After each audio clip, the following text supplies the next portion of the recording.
Yan. Okay. So, magandang araw mga idol.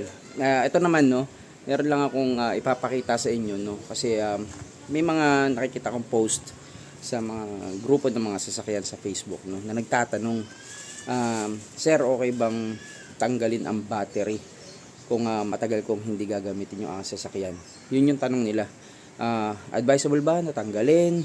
Hindi ko rin alam kung anong ibig nila sabihin. Baka naman mga 4 months, 3 months, ganun katagal, ilang buwan ba na i-stack yung sasakyan o hindi gagamitin. Siguro mga ano to, no, mga nagbabakasyon, minsan lang umuwi, no, so wala nagpapa-under sa kanila, baka ganun yung nangyayari. Kaya siguro ang tanong nila, gusto na tanggalin, baka kasi nadidiskarga yung battery, no, kapag hindi ginagamit. So meron kasi akong papakita sa inyo na sagot sa inyong katanungan kung dapat ba tanggalin. Well, sa akin kasi, no, kung gusto ninyong tanggalin yung battery, pwede naman, pero hindi sa lahat ng sasakyan uubra yun, no. Merong maarting sasakyan na pagka tinanggalan mo, minsan nagluloko yung computer box, no.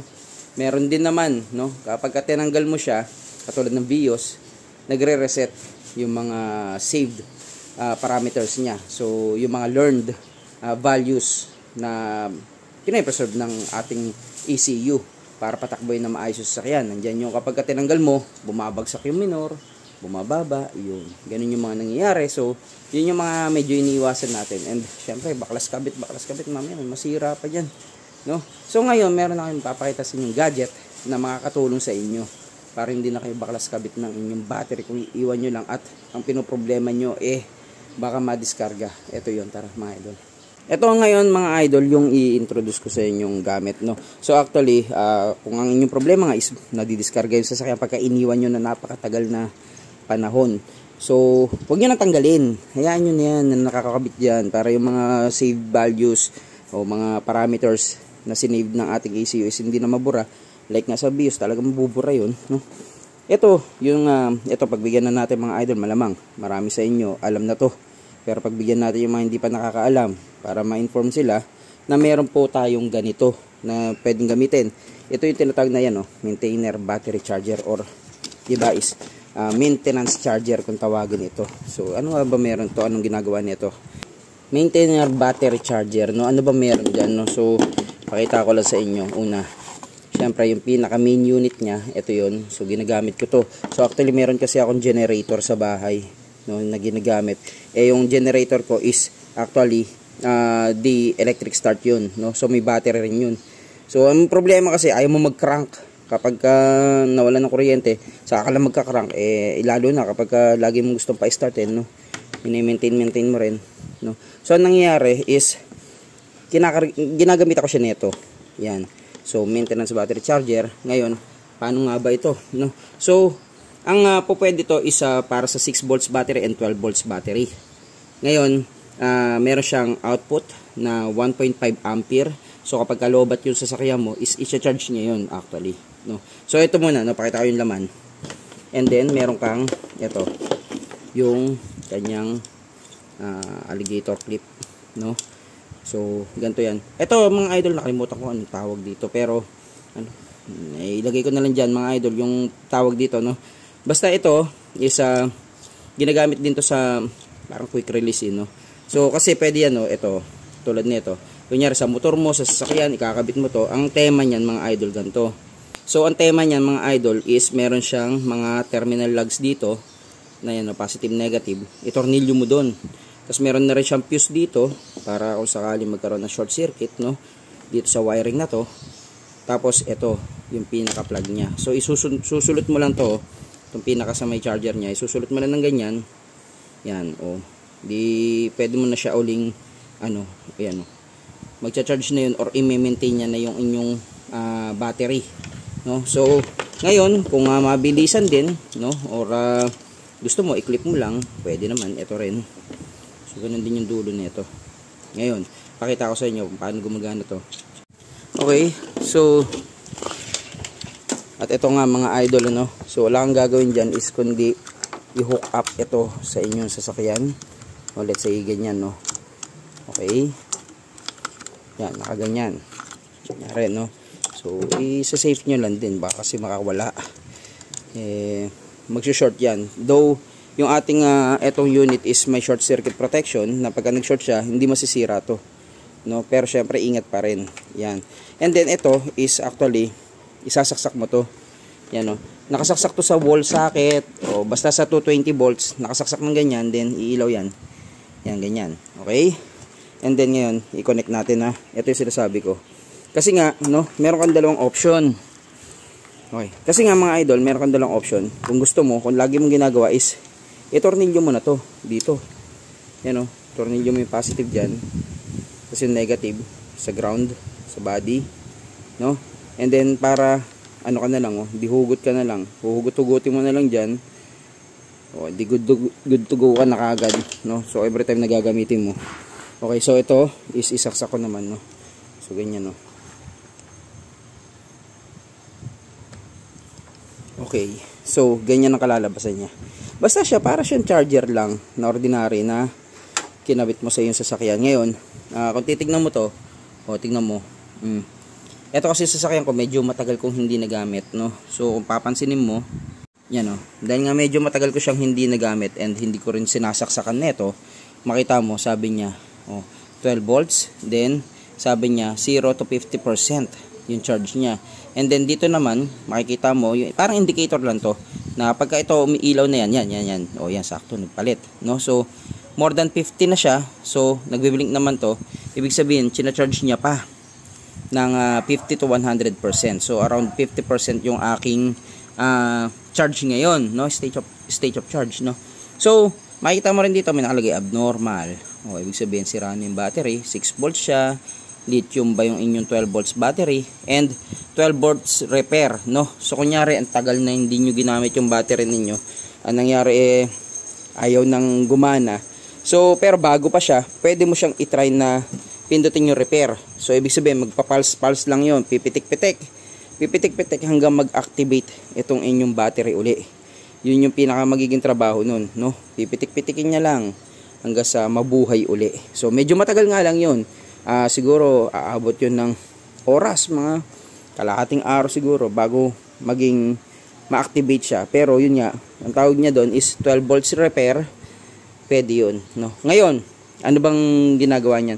So, nagsusupply yan ng 1.5 ampere na current papunta dito. So, kung kukumputin mo roughly, no, ano lang, for the sake of computation, no? Kunyari, meron kang 12, let's say 15 ampere na lang, no, para sakto. 15 ampere hour na capacity na nawawala, no. So ibig sabihin 15 ampere hour, so ibig sabihin divided by hours, no, parang ganun. Divided by 1.5 ampere yung binibigay noon. So lumalabas niyan is 15 divided by 1.5 ampere. So 10 hours niya yan pupunuin kung yun yung nawawala. Parang ganun, no. So by computation lang. So analogy lang natin, no. So ngayon, ano bang ginagawa niya, no? So bukod sa charge niya yan, so 1.5 ampere, talagang mahina lang yan. May mabibili ka niya, malakas na nga to 1.5 ampere, malakas na yan. Kasi hindi siya talaga charger. May nabibiling charger na 8 ampere, no? Pero yung charger talaga na 8 ampere is talaga bumubuga ng 8 yun. Matcha-charge niya yan, no? Pero hindi yun ang trabaho niya. Ang trabaho niya is yung bagong battery mo fully charged, i-maintain niya lang na fully charged lagi. Kasi baka hindi mo ginagamit, no? So ang gagawin niya is pagkatapos niya magbigay ng 1.5 ampere, dahan-dahan bumababa yung bigay niya ng ng kuryente hanggang sa malaman niyang puno na. Pag nag-steady yan, ang tawag na doon is nasa float mode na siya. So anong ibig sabihin ng float mode? Ang mangyayari sa kanya is hindi na siya nagcha-charge pero continuously minomonitor niya yung kuryente ng battery, yung state of charge niya.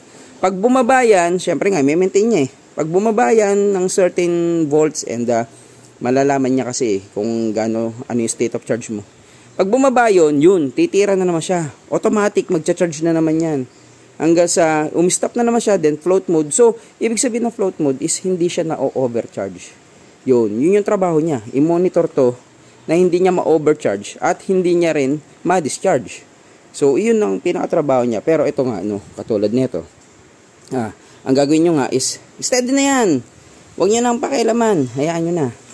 No? Hayaan nyo lang na naka-charge yan ng ganyan. No, kung mas maganda ko sa wall socket to, yung sasakyan nyo nakaparada, katabi ng wall na may saksakan, yun, no? So, ngayon, ang tanong, paano pagka umalis kami ng bahay? Naggala kami. O, di syempre, mangyayari, mawawala ng supply yun, okay lang, no? Okay lang, kasi siguro naman, hindi naman kayo ganun katagal aalis. Hindi nyo lang naman ginagamit yung sasakyan, pero hindi kayo aalis, gusto nyo patayin yung kuryente, di patayin ninyo. Walang problema doon. Ang mangyayari dyan, hindi naman kasi agad-agad madi-discharge yung battery. No, pagbalik nyo sa bahay after 3 days, 4 days, no? O di pagka-on nyo ng breaker ninyo, kakarga uli yan. Imo-monitor niya uli, pupunuin niya uli. Yun, so ganoon ang ginagawa niya. Pero syempre, yun nga, hindi na siya binabaklas. Ganyan lang. Steady lang yan na ganyan. No? Ngayon, basta charge lang siya ng charge. Ganun. So, pagka ready ka ng gamitin sa sasakyan, full charge siya. Katulad ko mga idol, yan nga, may mga sasakyan kaming ganyan, hindi naman madalas nagagamit. Yun, ginagamit akong maintenance charger kapag talaga sobrang tagal. Yung generator ko, yan, ginagamitan ko rin nun, no? And then yung generator, no? Syempre, ayaw mo naman yung, kung kailan papainitin mo siya, chig. Ayaw kasi yung generator ko is electric start no? Ayaw mo naman maghatak nung recoil niya. Sakit sa nakapagod, ngaling ka. So yun, para kapag kailangan mo na, lalo na kung babae ang naiwan sa bahay, no, tapos gagamitin generator, makapag-crank agad siya, start agad. Yun. And then yung big bike ko, nako, minsan yun, maabot ng 2 months, hindi ko nagagamit, hindi na papahinga. Yun, mahalaga yan. Yun. So ngayon mga idol, no, ano bang niyan? Kung gusto niyo bumili niyan, ilalagay ko na lang yung link, pero ayun nga, no, yun lang, in-explain ko lang. So may mga, syempre meron niya mga protections, like na kunyari nag-short circuit, no. Kunyari ito is nag-short ng ganyan. Ngayon tatanungin mo sa akin, no, safe ba yan? Naiwan-iwan lang, no. So ganun talaga trabaho niya. Iiwan mo talaga yan na nakasaksak all the way, no. Kapag kasi regular na battery charger, malamang na ma-overcharge yung sasakyan, no. Hindi ganun ka-smart yun. Kumbaga, ito is talagang dinesign siya para iwan na nakasaksak, no. Hindi yan ma-overcharge. Pag ayan na full charge na, magpo-float yan, hindi siya nagtatrabaho. Then kapag bumagsak yung kuryente o voltahe, papasok ulit siya, magtatrabaho ulit siya. Ganun yun, no. So maintenance nga lang. So kaya mahina ang current niya. Kaya kung tatanungin nyo ko, meron ba nabibili mas mataas ang current? Ayan, yung 1.5 mataas na yan. Ewan ko kung anong sumunod, siguro 2 ampere lang. Pero kung gusto nyo na charger, bumili kayo ng charger talaga. May mga 8 ampere, yun, malalakas yun. Pero ito is hindi, pang-maintain lang talaga. So ngayon, yung kanyang safety features, no? Yan, oh, nakasaksak yan, i-short mo, yan, oh, naka-short yan ngayon, oh. Wala nga spark Hindi nag-spark to. Yan, oh, inuulit-ulit ko pa, oh. Hindi nag-spark to. Yun, ganun siya ka-safe. Okay, so ngayon, no, kung gagamitan mo naman nito, no? So i-hook up mo to sa inyong positive and negative lang. No, so ito is best practice is ito nasa positive, ito nasa body ng sasakyan. And then ngayon, kung mapapansin niyo, meron siyang fuse dito, which is ito is actually hindi yun protection nun. Hindi.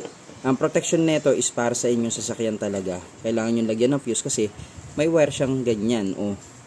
'Di ba? Mamaya kasi baka matanggal to or masiksika, maipit, 'di ba? Pagka naipit, lalo na kung nakatornilyo na sa baterya nyo, is pagka naipit na sugatan, o di nag-short naman, no? So, meron kang fuse for extra protection niya. So, hindi to para doon kasi pinakita ko nga sa inyo, kahit i-short mo yan, hindi magluloko Okay? So, iyon mga idol. So, at iyon na nga mga idol, no? Kung gusto niyo bumili nito, no, para sa mga hindi pa nakakaalam, at talaga pinoproblema nila na lagi na-discharge yung kanilang sasakyan, is mabibili nyo to dyan sa link na nilagay ko. Yan, sa pin comment tsaka sa description makikita niyo yung link. Yun, doon nyo to pwede bilhin. At syempre dito naman sa ating sasakyan, syempre, no, kunyari yan, no, walang maintenance charger. Ang nangyayari dyan kasi, mga idol, pag iniwan nyo, lalo na siguro mga 2 buwan talagang nagdidiskarga. Kasi meron talagang kumukonsumo ng baterya. Kahit na naka-off yung inyong sasakyan, hindi nyo ginagamit, meron. Kasi nandyan yung alarm, o nandyan yung clock, no? Yan yung mga sample, So, meron mga naka-standby na power din. Siyempre, sinusupply niya konti-konti yung ating ECU, no? So, meron talagang konting konsumo yan. Hindi maiwasan yun. No? So, iyon yung pinapalitan ng ating maintenance charger. No? Para hindi ka malobat. Kasi pag nalobat, wala na. Kung kailang gagamitin mo, todas ka na. jump start ang kalalabasan, no? And syempre bawal din naman sa ating mga baterya yung nalolobat ng husto, yung dapan-dapa, bawal siya nun kasi hindi naman yan deep cycle. Iba yung deep cycle na battery. Yung deep cycle na battery, kahit pababain mo ng husto, taas mo ng husto, walang problema. Pero itong pang sasakyan ako, medyo sirain yan kapag napapabayaan na di-discharge ng sagad-sagaran. Yun mga idol. Yun. So at iyon lang po muna mga idol. Maraming salamat po.